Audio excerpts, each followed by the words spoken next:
For staying with us. You're watching Morning Express at 32 minutes past 6 a.m. Good morning and thank you for staying with us. We want to take a look at the local dailies. First of all, beginning with Kenya's Bold newspaper, The Standard, highlighted on the front page. That is the headline. It seems to be a sense of urgency that has hit Raila's camp. Even as it's an 18-month dash, the clock ticks towards next year's elections. A growing number of party leaders feel ODM must ramp up activities to solidify support and fend off opponents. And now Raila and his Orange Party machinery are getting their ducks in a row for the ultimate prize. Quite interesting. That is on the front page. More details on that particular story on page 6. And I'd like to begin on that particular note since we were discussing it in extension. Mark Bichachi, just as I give you a right of reply to the various comments that were mentioned, I'd also like your comment on the failed promises aspect that seems to beleaguer the Jubilee government, not just Deputy President William Ruto, who seems to be the target of it, but the party leader, President Uhuru Kenyatta. What do you have to say? Well, let me start here. First, I would really like to thank Gladys Bosses Jailed for taking the brave step of walking away from the hustler versus dynasty narrative. That narrative is dangerous. That narrative is divisive. That narrative is a narrative that puts the haves versus the have-nots. It does not matter how Ngunyi explained it, how a pastor will explain it, how a politician will explain it. It is a narrative we all need to run away from. So, heko kwako, Gladys Bosses Jailed, that is wisdom. Let us address the issues of this country without purporting to show the people that the issue, the reason why they don't have is because someone else has. That is a very good statement, and perhaps Mutahi Ngunyi will also do well to run from those statements.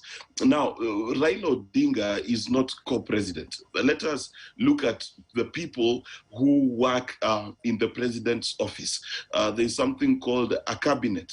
Now, in the cabinet, the president sits at the head of the table, and his principal assistant, the person who even chairs the meeting when the president goes to Pahi, as he went the other day, is the person of the deputy president duly elected by the people of Kenya called William Samoei Arap Ruto.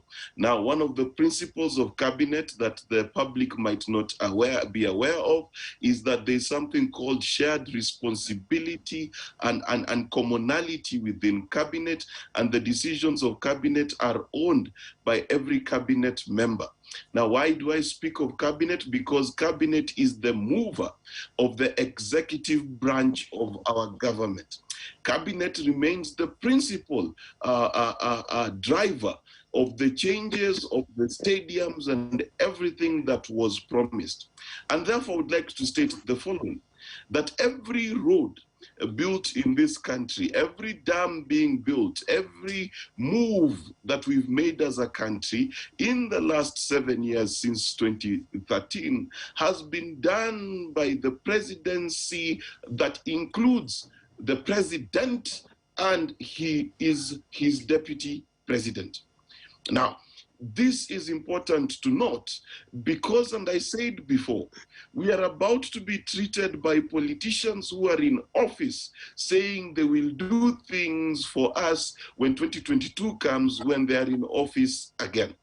And why I'm sounding this as a warning bell to Kenyans is because seated here today is a registered, duly elected member of parliament who has yet to front a wheelbarrow economics bill on the floor of the House.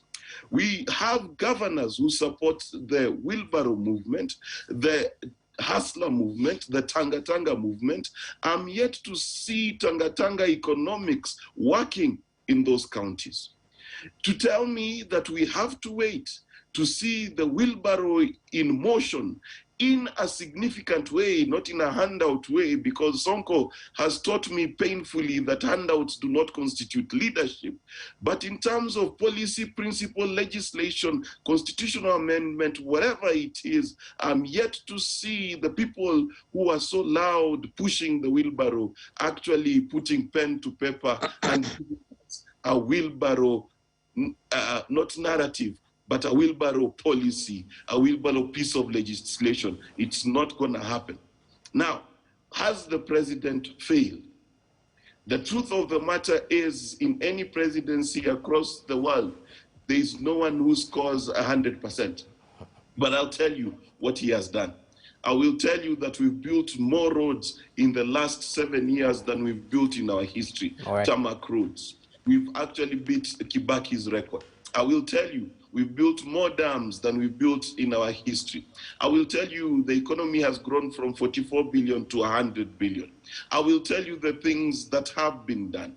Now, if you want me to focus on things that have not been done, that is not my job. I am an eternal optimist. All right. Professor, I'd like your take on that. I mean, you mentioned that the ODM party leader, with his recent dalliance with President Uhuru Kenyatta, definitely it confuses you that he's firing jabs at, at the government one way or the other. But in terms of principle, policy and legislation, I'd like you to address this with the wheelbarrow-nomics agenda or narrative. What do you make of it so far? First, let me say that Kenyans need to stop panicking about the Asola dynasty division or dichotomy. Personally, I rather say liberals versus conservatives, because the wheelbarrow economics is real. Wheelbarrow is a shop. You walk out here in Meru town, you find people with the wheelbarrow, and on top of wheelbarrow is bananas, is oranges, I think in every town in Kenya. So, but that's not really the point. The point is, if you are going to propagate this Azola, this a conservative and a liberal thing, then we need you to propose laws. We need you to propose policy that you will implement in the event that you form a government. I see this as our beginning to form parties based on ideology, as opposed to parties based on tribal coalitions, because that's what we have seen over the years, actually. So we need to be careful not to demonize everything, because, and even demonizing anyway won't help us. The politicians will always find means and the ways of getting power, and that is why we need to figure out how to control acquisition of power, maintenance, and the use. Once we're in power, so we are not worried which Kenyan becomes president. Now, when you see the movement, because even the ODM now is moving to define itself, because since 2018, it has looked like part and parcel of the government. So right now, they want to define themselves so that they can become competitive. And that is good. I think we need to relax. This country of ours is wonderful, where these politicians come with all sorts of slogans. Now, we have enough educated Kenyans. I think 85% of us are really properly educated now. We need to demand that the politicians give us policy prescriptions in the event that they form government, not slogans. We don't want slogans from what I call the conservative group, and we don't need slogans from what appear to be the liberal group, because the Asolas, it look like they are proposing pro-people policies in the event they get into government. And that's new also, because that's not new in other ones. You look at the Kibaki government. Kibaki government was a very liberal pro-people government. There was the Kibaki implemented free and compulsory primary education. All right. Kibaki was able to stop internal borrowing, so that we had enough money now downstairs here to borrow and do a lot of work. So I would think, as for Kenyans, to maintain the peace that we have enjoyed, to maintain this beautiful country for us, which has been a beacon of hope for the whole of Africa, if you ask me, even with notwithstanding our fiery politicians, to maintain that, we need not to demonize any Kenyan for what we do. We need to understand them. But then demand that they give us policies that we can go by. All right. Now, I'll focus with the politician in studio right now. Policy, not slogans. Do you feel attacked by that statement? Because, I mean, we know the nature of politics. At times, the slogans get louder than the ideologies behind that particular party. I think this is the first time in the history of Kenya that I'm seeing people attacking a symbol or a concept or an ideology, which is usually displayed by an item. And let me take you back. And the reason, and now I now know that they are so afraid of the Hustler Nation and the wheelbarrow movement to the extent that they've decided to target and demean and talk down that particular symbol. Let me give you an example. You're too young to know why Tinga is called Tinga. His symbol, at one time from one of the parties he was in, was a tractor. Yeah. And so, but I didn't remember anybody telling him, do you plan to come and run over everybody? People didn't do that. There was a time, I think Charity Ngilu had, or was it Kalonzo Musyoka, had a lamp as his symbol, the kerosene lamp. I didn't remember anybody talking him down. I don't remember anybody talking him down that you're using a kerosene lamp or that. I remember the Orange Democratic Movement. How was it born? Because of the orange and banana campaign, isn't it? Yeah. So that's how ODM was born. ODM sold itself as the people who managed to pull down the 2005 constitution. Remember, he had said Kibaki Tosha in 2002. And then he went on him, and that's how he developed his party called the Orange Democratic Movement. Yes. Then there is also, the other example is the Rainbow Movement, which came out later, the National Rainbow Coalition. At that time, the symbol was about diversity. That we had something called the Pentagon, which was representative of the face of Kenya. So, back Bichachi, there will never be something called a wheelbarrow economics bill.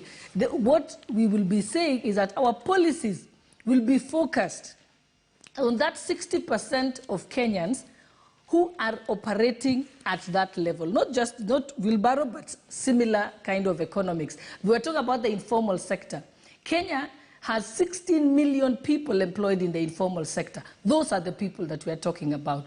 75% of the food produced in Kenya is produced by smallholder farmers. Those are the people we want to focus on. So actually, when we talk about our wheelbarrow economics, that is what we mean. So please stop looking at it in your myopic and simplistic, narrow manner. It is wrong. You're just trying to attack rather than you tell us what economics bill you're going to bring, rather than attack our focus on economic policies that we are trying to sell. Right. That way we'll have a much healthier debate in this country. All right, Bichachi, I'll give you a right of reply later on, but we definitely are doing the press review. We have to highlight various stories as well. It's not just politics that has been highlighted in the papers, so kindly bear with me. On page 10 of The Standard, it's touching on the dispute between the Teacher Service Commission and NAT, the teachers' body. Now, the union wants Tsc Bosses jailed for disobeying court. Now, if NAT gets those orders, it could affect the recent promotion of teachers. We've seen the push and pull between a NAT membership and the TSC, disobeying court orders by the TSC. That is likely to be a fresh onslaught that will open new legal battles between the bodies. Professor, let me begin with you. It's interesting to see this push and pull, especially bearing in mind you might know better the history of NAT and the importance of this union body. So what exactly is the sore issue right now, and how do we ensure that the teachers are not at the firing end? What's happening to NAT, to Kenya National Union of Teachers, is an unfortunate situation because it's the NAT that created the Teacher Service Commission. So this is like the child turning against the mother. And I say it's unfortunate because for a stable country, we need strong unions. We need a very strong teachers union, we need a strong doctors union, we need a strong farmers union, because the unions represent interest of their members. And when those interests coalesce together at the national level, then they make administration of justice and mission of the country better.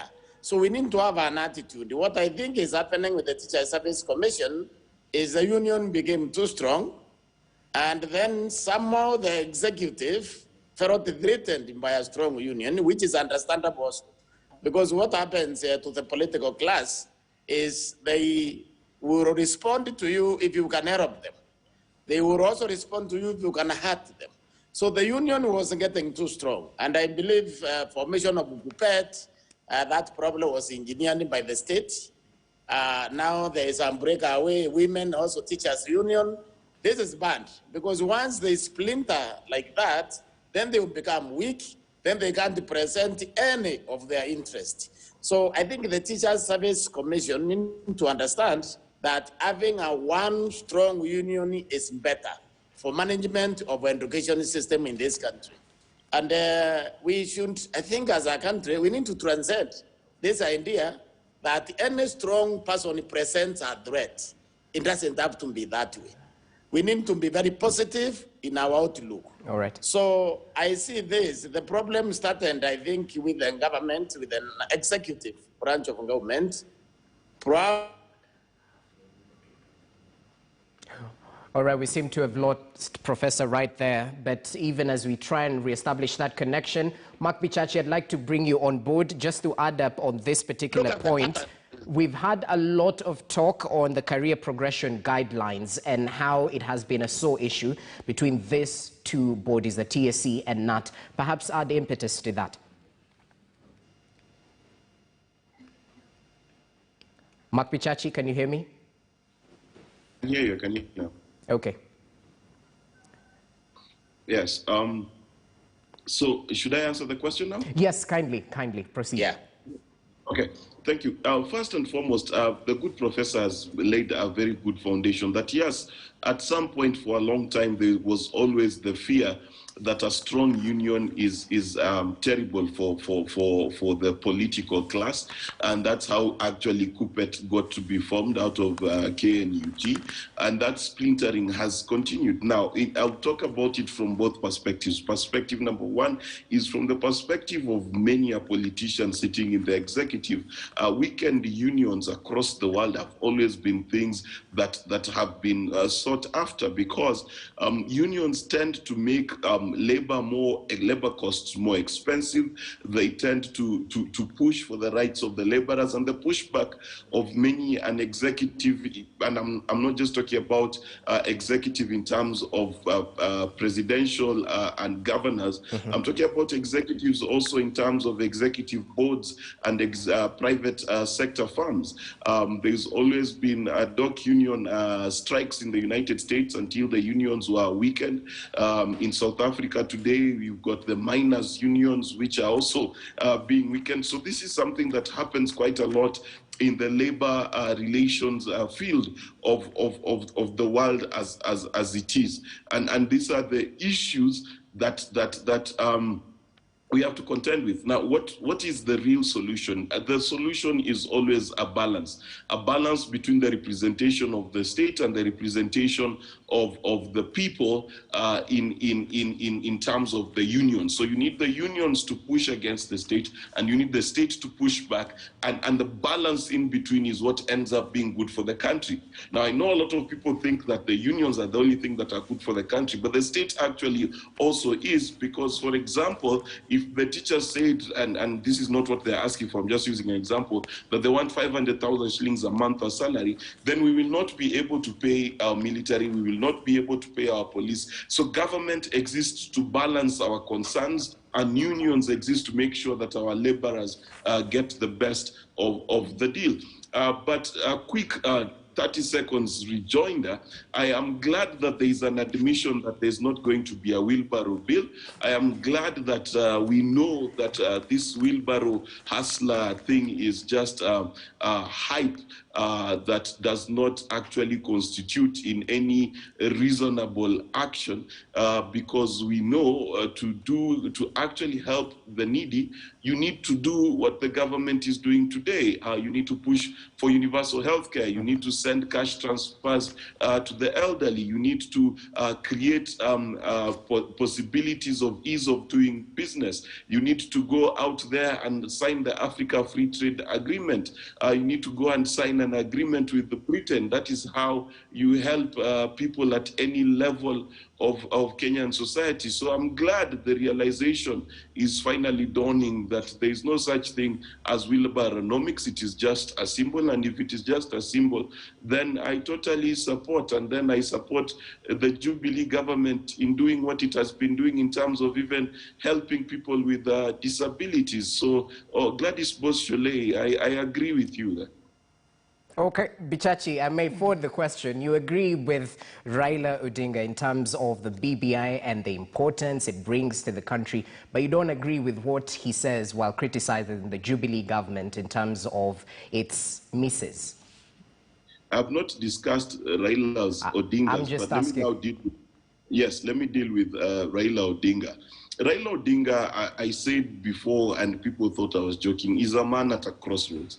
And why is he a man at a crossroads? He's a man at a crossroads because when he joined Uhuru Kenyatta and did a handshake, everyone in this country, there was hue and cry to this day, saying, who is going to oppose this government if Raila is not there?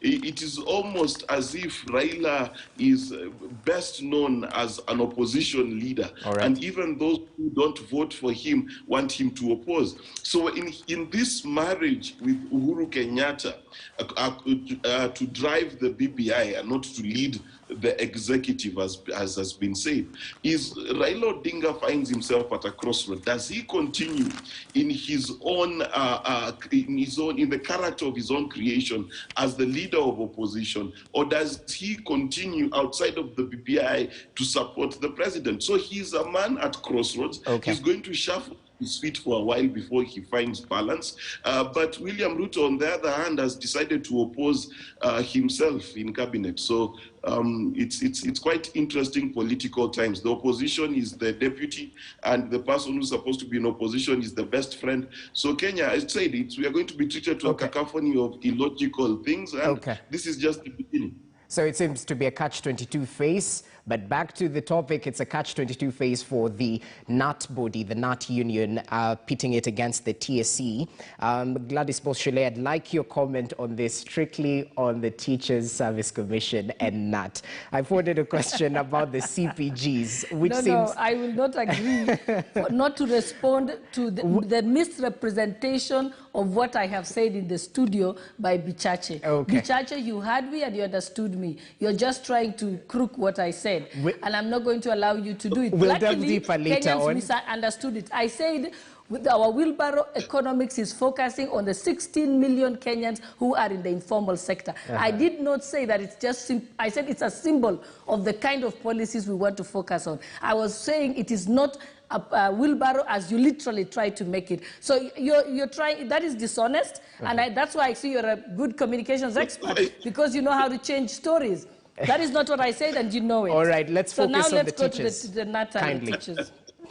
No, so Bichache, you can't catch me on that, eh? I'm a trial lawyer, so it doesn't work. Okay. It doesn't work. Okay, the but teachers I'll take you on at a later time. I'll take you on at a later time. On the issue of the teachers. No, you're choosing to misunderstand me. Okay, but I'm smarter than that. I think on the issue of what is happening at TSC and people should realize something. The challenge is, even if TSC promoted the teachers, the money is not available because promotions costs money. So that is the challenge. It goes back to what we've been saying. Kenya is having an economic challenge. And this is not just the teachers. We've got the university lecturers. Yes. We've also got the health workers, which is still pending. And hence the reason why we said sometimes we've got to focus. A country that wants to progress, a country that says it wants to industrialize, a country that we say wants to go forward, that doesn't want to pay health workers so that we have a healthy nation, a country that does that. So teachers are the most critical people of this country have to progress, because they are the ones who impart knowledge, and that knowledge to those young people is what is going to take Kenya forward. So this is a challenge of money. I still remember back 2013 when I was part of the public service, it was exactly the same challenge. It is not, I know, yes, it's about NAT and TSC, but it's all about money. Because remember, TSC cannot give promotions without consulting the National Treasury. Usually, they have to project how much money will be required after the promotions, and that budget has to be approved before they actually do it. So they're in a bit of an awkward situation. Okay, it's definitely a catch-22 scenario as well for them. We'll definitely continue monitoring that particular story even as it continues to develop within the court precincts. Just taking a look at other stories that have been highlighted within the dailies. I'll still go to something that you highlighted, Gladys Bosses Jailed, the varsity lecturers staff to get 8.8 billion shilling pay hike. Welcome news right there, even as lecturers and workers will get that particular pay increase as the government hands for 5 billion deficit in terms of sticking to the 2017-2021 CBA. So it seems a lot is happening within the education sector. Professor, I'd like you to add your voice on this. It's welcome news for the varsity workers, but on the flip side, some children haven't been able to get face masks from the government, especially those who are vulnerable. And this was highlighted in yesterday's paper. It's also part of an editorial right here on page 14. What do you make of this push and pull, within the education scene? Well, the push and the pull in the education scene is fine. I just want to very quickly revisit the NAT. I believe that both the Sosion, the Secretary General of NAT, and the Milemba on the Kupeti side, I think they should have resigned their positions once they were nominated in Parliament. I don't know how they define Article 71(2), that a full-time government, a full-time public servant should not have any other income-generating activity. So I don't know whether they are now volunteering in their unions or they are volunteering in the Parliament. I think we need to follow the law in order for us to serve our institutions well. Now, the other about this salary increment, I don't know. There is inflation going on, but I think the government should focus on protecting the children more. It's okay for people to have money, but money, in my opinion, is not enough. Improving the facilities which lecturers work, making sure that the children have enough classroom in order to obey the Ministry of Health, the protocols on COVID-19. I think that should be our priority right now. All right, Professor. Mark Bichachi, even as Professor mentions something to do with money, we also have to appreciate the fact that the government has released money to counties. It is on the back page of the Daily Nation right there, as the national government has promised counties that additional disbursement will be made in due course. It has released 24.6 billion of equitable shareable revenue to counties with a promise of additional money. We well know of the cash crunch in the counties. Welcome news this is, but does this solve what we've seen in terms of devolved functions? Well, you know one thing about the realities of being Kenyan and our country is that we are a developing country. One of the things of why we are defined as a developing country is that our tax revenues are always a challenge. And the moment we reduced our tax burden last year and made VAT 2% less, it reduced the tax bracket and exempted people who are earning below 24,000, I think it was, we immediately created a situation where we knew that at some point we would be struggling to get enough money to meet our bills. Now, that is not a function of bad governance, as people have tried to say. It's a function of trying to cope with a pandemic. The United States, the greatest economy in the world, is struggling with this. Russia is struggling with it. Countries that are our neighbors are struggling with the same thing. Zambia, Zimbabwe, Uganda, Tanzania. And so we need to be a bit more pragmatic in how we discuss our economy.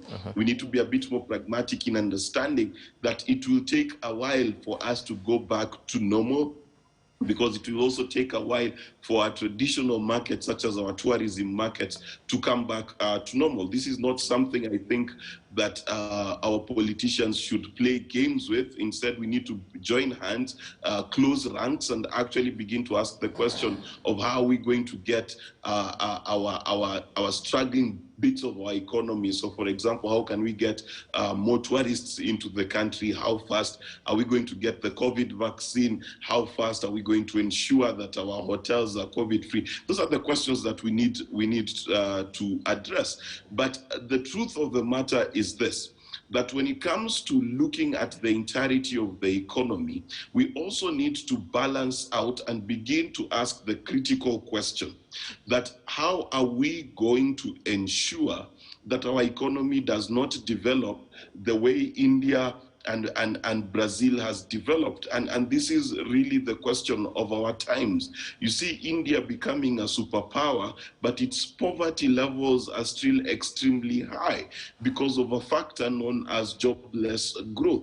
Now, how do we grow our economy and ensure that in as much as in the same year we had a pandemic, we moved number plates from KC something to KD something, we are now on KDB. We still have a number of buildings, high-rise buildings, going up across the country, but at the same time, we have people who can't afford to put a meal on their table. And this is why we must urge the president to fast-track the issues that actually affect the basic wananchi and are able to change their fortunes. One of those is universal health care in the Big Four. That is something that needs to be done. We know that if you're middle class in this country and you're diagnosed with cancer, that is pretty much the end of all your family's wealth. So we need to push for those things that are already within the government's agenda. We need to make sure those issues are fast-tracked, and that's how we bridge the gap between the poor and the wealthy. That's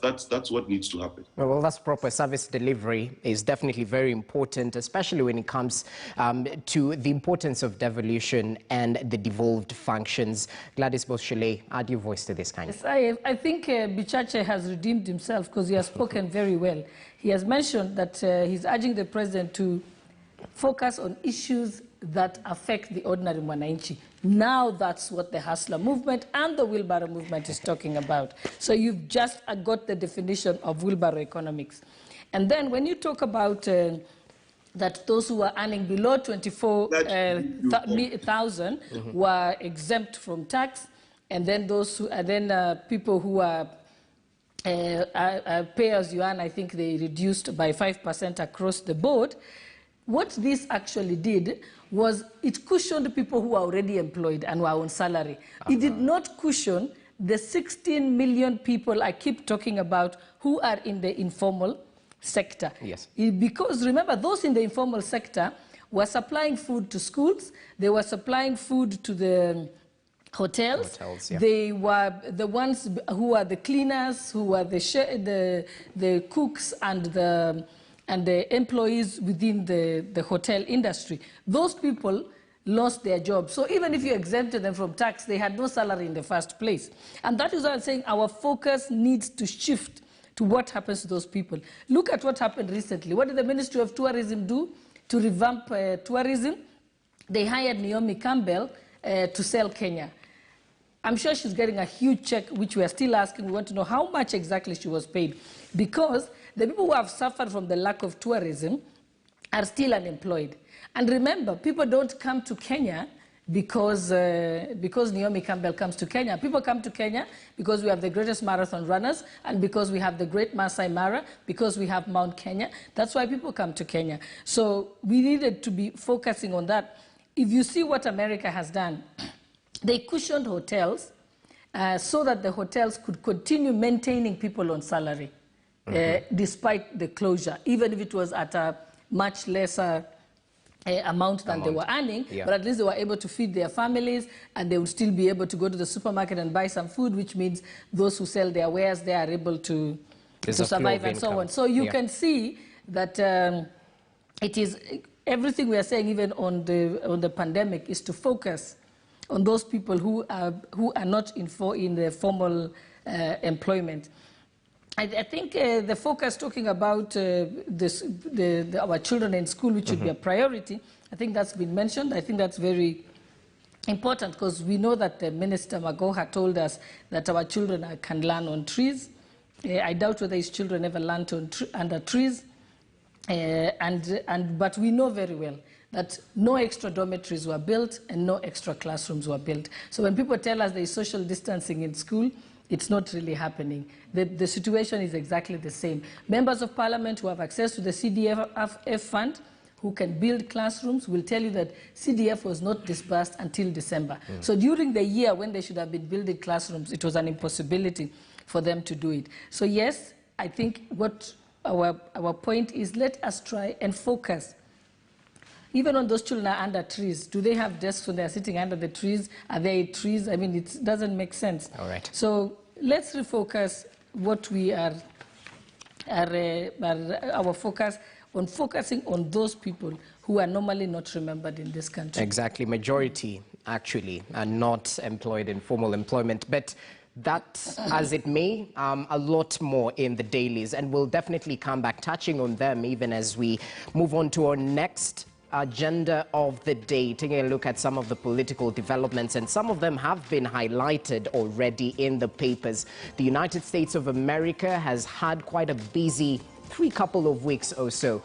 3 Wednesdays ago, there was an insurrection. 2 Wednesdays ago, there was the move to actually impeach the former President Donald Trump. And this Wednesday, we saw the President of the United States, Joe Biden, sworn in. We'll highlight that, some of the challenges facing the new administration, and not just that, the clamor around Nairobi County, the focus on 2022, and the focus on Mount Kenya. All that when we come back. Good morning.